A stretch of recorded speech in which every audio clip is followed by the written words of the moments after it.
last couple of months, we have had an outbreak of yellow fever. While there are many suspected cases, we have so far diagnosed and confirmed only 7 of these cases, and these are not related to the outbreak in Angola like several other countries in Africa have been. There is an outbreak in Angola which has been going on for a couple of months, and there have been quite a number of deaths with so many cases because of lack of garbage collection, which increased the foci where Aedes aegypti mosquitoes were breeding. However, we think that with the recent vaccination, probably it's going to go down. The Democratic Republic of Congo, the yellow fever that is going on was actually cases which originally came from Angola and started off an outbreak in the DRC, 44 confirmed cases. One of the things is that yellow fever has been there in Africa over a long period of time. And for quite some time, the West African countries actually managed to control yellow fever and brought it down very much because of the vaccination that was taking place in the West African countries. The East African countries and the Southern African countries were not really doing routine vaccination in their countries. However, there wasn't a lot of yellow fever probably because of the recent heavy rains. There have been a lot of mosquito breeding, and it's probably because of this that we're having a lot of yellow fever.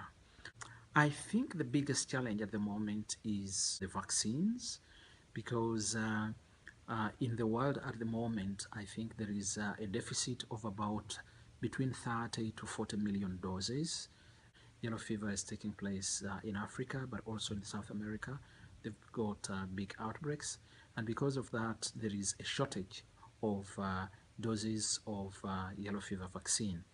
However, in many other African countries, there is the problem of diagnosis also, because yellow fever, like many of the other viral infections, have almost similar presentation, and unless you have labs which are able to diagnose yellow fever quickly, you may not be able to tell it immediately.